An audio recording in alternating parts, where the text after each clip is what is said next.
కాలికి చెప్పులు బూట్లు వేసుకుని స్వామివారి చిత్రపటంతో ర్యాలీ చేసిన వారు వెంటనే క్షమాపణ చెప్పాలని టీటీడీ బోర్డు సభ్యుడు భానుప్రకాష్ రెడ్డి డిమాండ్ చేశారు.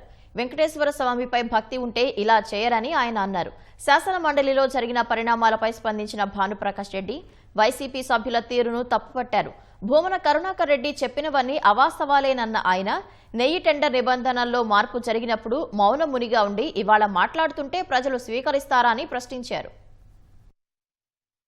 హిందువులకి ఆరాధ్య దైవమైనటువంటి వెంకటేశ్వర స్వామి పట్ల శాసన మండలిలో వైసీపీ నాయకులు వివరించిన తీరుని తీవ్రంగా ఖండిస్తున్నా. దైవ ద్రోహంగా నేను భావిస్తున్నా. భగవంతుడి పట్ల అపచారంగా నేను భావిస్తున్నా. పురాణాల మీద అవగాహన లేని జగన్మోహన్ రెడ్డి కళ్లలో ఆనందం చూడడం కోసం, జగన్మోహన్ రెడ్డిని సంతృప్తి పరచడం కోసం కోట్లాది మంది హిందువుల మనోభావాలతో నిన్న శాసన మండలిలో వారు వివరించిన తీరు కాళ్లకు చొప్పులతో స్వామివారి చిత్రపటాన్ని రోడ్లు మీద నడుచుకుంటూ వెళ్లి శాసన మండలిలో ప్రదర్శించడం ఎంతవరకు సమంజసమని చెప్పి నేను వైసీపీ నాయకుల్ని ప్రశ్నిస్తున్నా.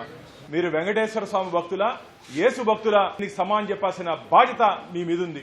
వెంకటేశ్వర స్వామి భక్తులైతే ఈ విధంగా వివరించేవారు కాదు. స్వామివారి లడ్డుని కల్తీ చేశారు. 2019 నుంచి 24 వరకు హిందూ దేవాలయాలపై దాడులు చేశారు. ఒక అజెండాతో పనిచేస్తున్నారు.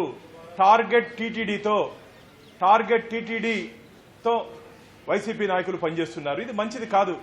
లీగల్ ఎక్స్పర్ట్స్ తో మాట్లాడడం జరిగింది. నిన్న వెంకటేశ్వర స్వామి చిత్రపటాన్ని చొప్పులేసుకొని రోడ్ల మీద బహిరంగంగా వారు తీసుకోబోవడాన్ని క్షమించరాని నేరం. వాళ్ళందరికీ లీగల్ నోటీసులు పంపించబోతున్నాం. వెంటనే జగన్మోహన్ రెడ్డి బహిరంగ క్షమాపణ చెప్పాలని చెప్పి నేను డిమాండ్ చేస్తున్నా. ఇదంతా తాడేపల్లి ప్యాలెస్ ని డైరెక్షన్స్ తో జరిగింది. అలిపిరి దగ్గరకు వచ్చి ముక్కుని నేలకి రాసి క్షమాపణ చెప్పాలి. చెప్పినా మీకు పాప పరిహారం ఉండదు మిత్రులారా. అబద్దాలకి కేర్ ఆఫ్ అడ్రస్ వైసీపీ. దాంట్లో మొదటిలో ఉన్నటువంటి వ్యక్తి భూమన కరుణాకర్ రెడ్డి గారు. పాత చొప్పు ఇయ్యండి ఆ నల్లరాయిని కొడతాను, పాత చొప్పు ఇయ్యండి వెంకటేశ్వర స్వామిని కొడతానని చెప్పిన వ్యక్తి కరుణాకర్ రెడ్డి. ఆయన మాట్లాడితే దెయ్యాలు వేదాలు వల్లించినట్టు ఉంది అంతే తప్ప కరుణాకర్ రెడ్డి గారు మాట్లాడే మాటల్లో వాస్తవాలు లేదు.